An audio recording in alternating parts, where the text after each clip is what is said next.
warahmatullahi wabarakatuh. Perkenalkan, nama saya Juniko Solis Haryono Nur. Di sini saya akan menjelaskan tentang menganalisis transaksi. Monggo silahkan disimak video berikut dan jangan di-skip-skip. Terima kasih. Oke kawan-kawan, di sini kita akan membahas pengantar akuntansi 1, yaitu mengenai bab menganalisis transaksi.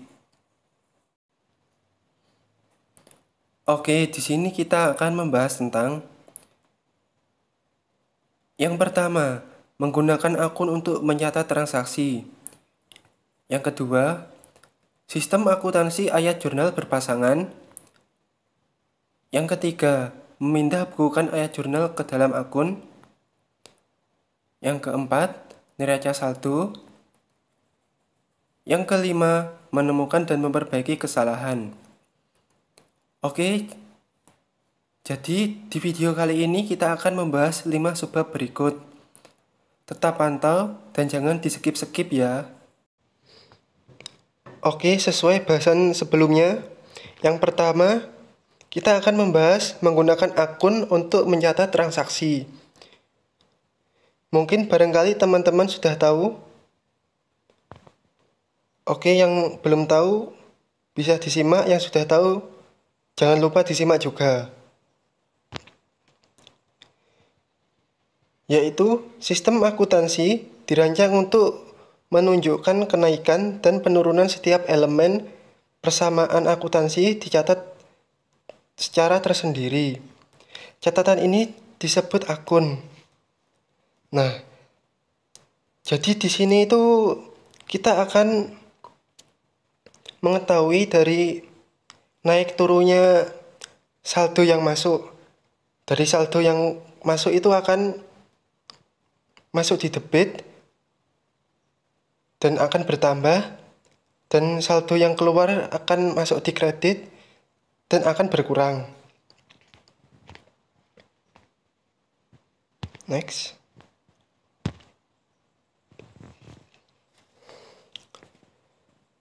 Suatu akun dalam bentuk yang sederhana memiliki 3 bagian. Nah, ini ada 3 bagian. Yang pertama, setiap akun memiliki judul, yaitu nama pos yang dicatat dalam akun.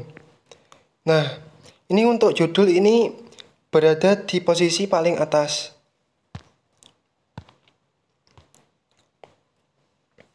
Yang kedua, setiap akun memiliki tempat untuk mencatat jumlah kenaikan pos. Untuk mencatat jumlah kenaikan pos, nah, untuk kenaikan ini berada di sebelah kiri, yaitu debit untuk kenaikannya. Yang ketiga, setiap akun memiliki tempat untuk mencatat jumlah penurunan pos. Untuk mencatat jumlah penurunan pos, nominalnya ada di bagian kanan, yaitu bagian kredit.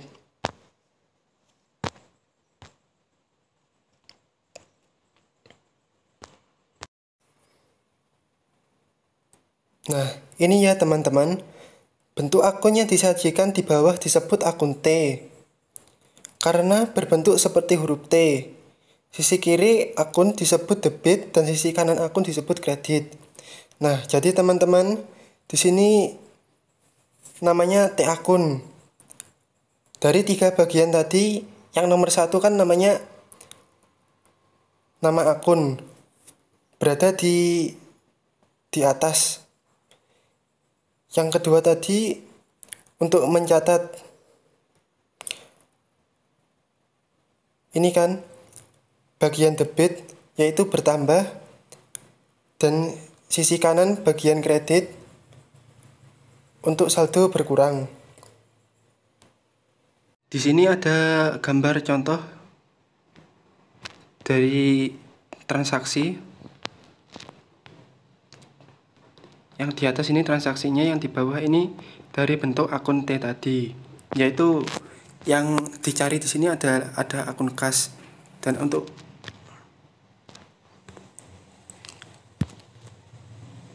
untuk akun kasnya ya ini ya kawan. Bagian paling kiri ini untuk akun kasnya. Ya, tinggal masukkan saja untuk bagian A, dan untuk di bagian pojok ini dalam ribuan rupiah.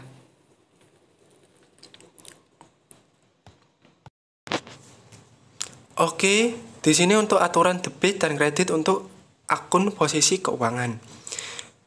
Ini ada akun laporan posisi keuangan. Aset, yaitu akun aset sama dengan liabilitas atau akun liabilitas ditambah ekuitas atau akun modal pemilik. Nah, untuk aset ini ya berisi akun aset seperti contohnya ini ada akun kas, dan di sini untuk debit kreditnya.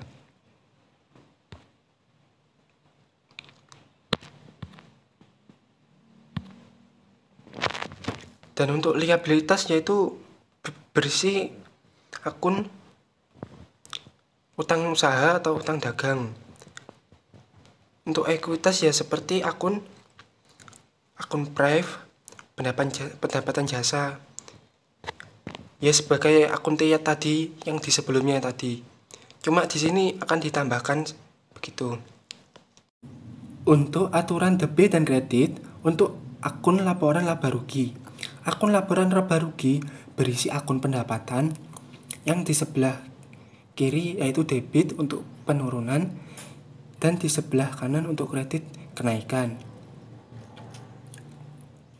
Akun pendapatan yang di sebelah kanan ini ada akun beban yang di bagian sebelah sini debit untuk kenaikan dan kredit untuk penurunan. Mengapa demikian?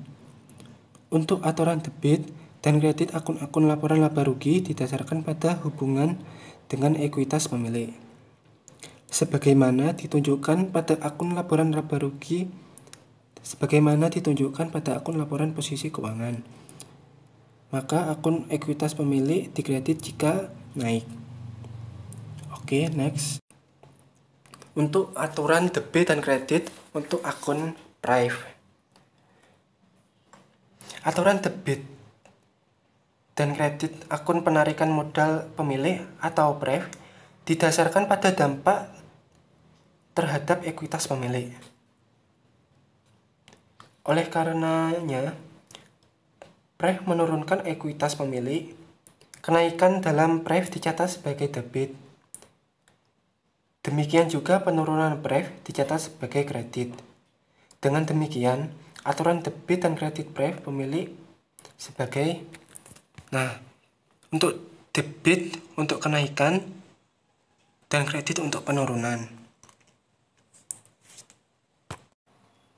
Nah, dari yang tabel-tabel tadi bila dirangkai maka hasilnya akan seperti ini. Untuk aset berisi akun aset sama dengan liabilitas berisi akun liabilitas plus akun ekuitas pemilik. Akun ekuitas pemilik juga terdiri dari akun PREV juga, terus ada akun laporan laba rugi dan akun beban.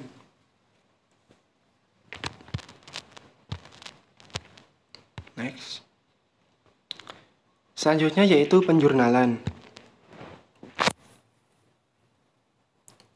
Penjurnalan dengan menggunakan aturan debit dan kredit, sebuah transaksi awalnya dimasukkan dalam catatan yang disebut jurnal. Langsung saja ke contoh soal. Ada contoh, pada 1 November, Christina menyetorkan uang sebesar 20 juta ke rekening bank atas nama Solusinet.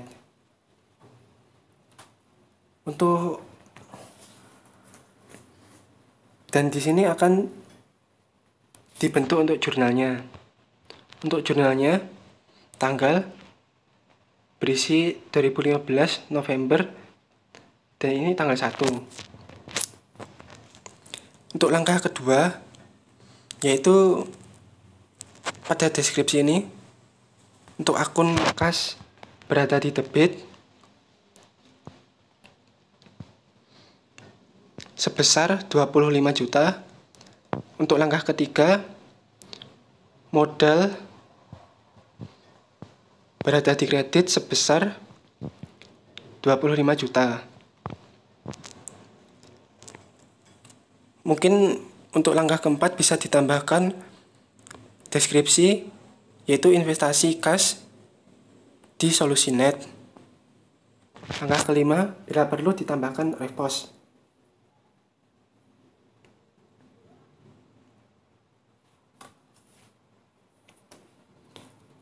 Jadi ya langkah-langkah tadi ya. Untuk langkah pertama yaitu berisi tanggal pada kolom tanggal. Langkah kedua, nama akun ditulis di batas kiri untuk bagian debit.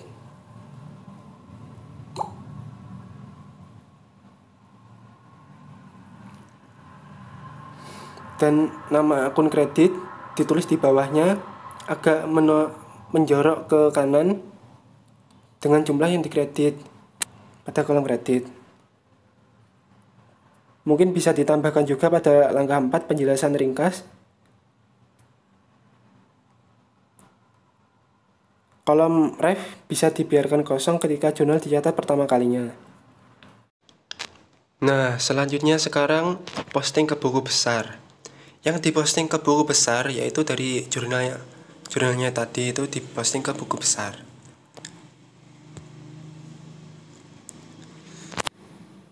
Memindah bukukan ayat jurnal ke dalam akun. Seperti yang dibahas di bagian sebelumnya, suatu transaksi pertama kali dicatat dalam sebuah jurnal. Dengan sistem periodik, jurnal dimasukkan ke dalam akun sesuai buku besar. Proses pemindahan sesuai debit dan kredit dari jurnal ke dalam akun disebut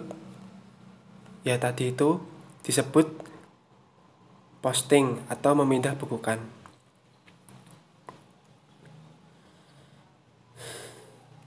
Nah, langsung saja ke contoh transaksi. Untuk transaksi pada 1 Desember, Solusinet membayar premi sebesar 2.400.000 untuk polis asuransi komprehensif yang melindungi terhadap kerugian, pencurian, dan kebakaran. Masa perlindungan polis akuntansi adalah 1 tahun. Nah, selanjutnya yaitu untuk ayat jurnal penyesuaian. Yang di sini untuk 1 Desember. Yang pertama untuk jurnalnya, asuransi dibayar di muka sebesar 2.400.000 di debit dan kas sebesar 2.400.000 di kredit. Nah, di sini di bawahnya bisa ditambahkan untuk keterangan transaksinya, yaitu membayar premi untuk polis asuransi sebesar 1 tahun.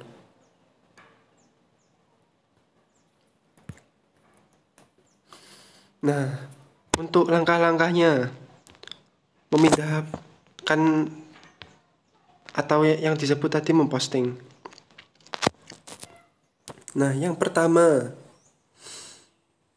yaitu memindahkan untuk tanggalnya.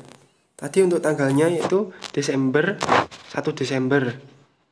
Ya, dipindahkan ke langkah pertama ini 2015 Desember.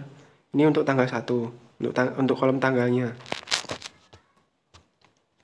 Langkah kedua, untuk langkah keduanya, untuk debitnya dipindahkan sesuai debitnya di sini. Untuk langkah kedua, kreditnya dipindahkan di bawah ini untuk 2.400.000 ya.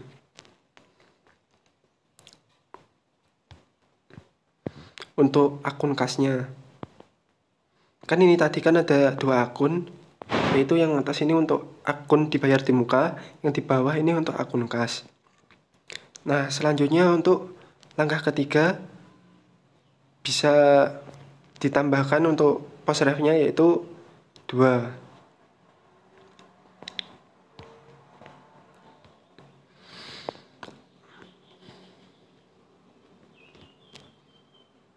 Nah, seperti ini untuk memindahkan tadi. Nah, di sini kok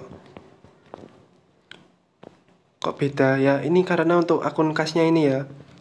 Ini karena sebelumnya sudah ada transaksinya. Jadi ya ini kita tinggal menambahkan saja untuk akun kasnya 2.400.000. Ya, di sini tinggal ditambahkan saja 2.400.000 di kredit.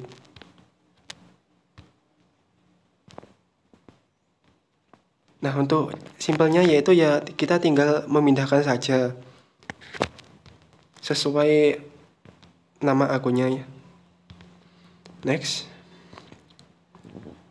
Selanjutnya yaitu neraca saldo.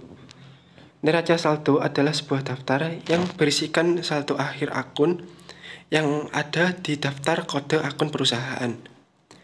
Nah, neraca saldo ini dari yang pertama dari bentuk jurnal diposting ke buku besar, selanjutnya dibentuk dalam neraca saldo. Yang perlu diperhatikan dalam menyusun neraca saldo, secara urutan neraca saldonya, yang pertama akun-akun aset, yang kedua akun-akun liabilitas, yang ketiga akun-akun modal, yang keempat akun-akun pendapatan, yang kelima akun-akun beban. Jumlah kredit sama dengan jumlah kredit. Ini harusnya ini di tengahnya ini ada sama dengannya. Jadi jumlah debit dan kredit itu di akhir hasilnya itu harus sama atau balance. Untuk tahapan penyiapan neraca saldo adalah sebagai berikut.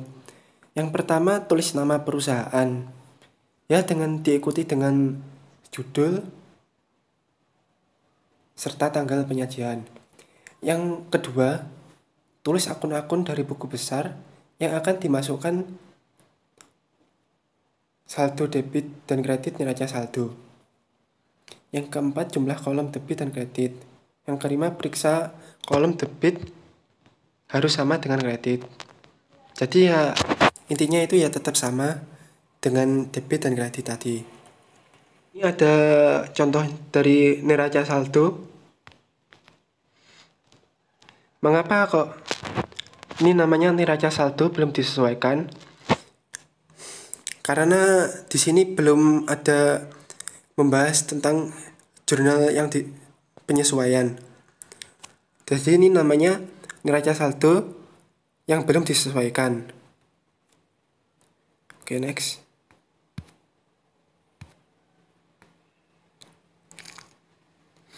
Nah, selanjutnya hal yang menyebabkan neraca saldo tidak seimbang. Jika terdapat selisih antara total dan debit kredit dalam neraca saldo, kemungkinan besar ada beberapa kesalahan. Yang pertama, karena terjadi kesalahan dalam melakukan penjumlahan. Yang kedua, ada saldo akhir sebuah akun tidak dimasukkan ke dalam neraca saldo. Yang ketiga, salah menggunakan angka saldo di suatu akun dalam neraca saldo. Nah, intinya itu ya tetap harus teliti. Kalau tidak teliti nanti kesalahannya itu akan ketahuan di akhir. Jadi kalau udah tahu untuk kesalahannya itu mau nggak mau harus ngitung dari awal tadi secara satu persatu. Nah, di sini untuk soalnya ada 2. Bisa dikerjakan dan dicatat di buku masing-masing. Nanti akan ada kuis. Ya, jangan lupa disimpan, dicatat. Silahkan dikerjakan. Terima kasih teman-teman sudah menyimak bahasan tadi. Jangan lupa untuk soalnya dikerjakan di buku catatan. Dan tunggu dari kejutan dari kami. Sekian, Wassalamualaikum warahmatullahi wabarakatuh.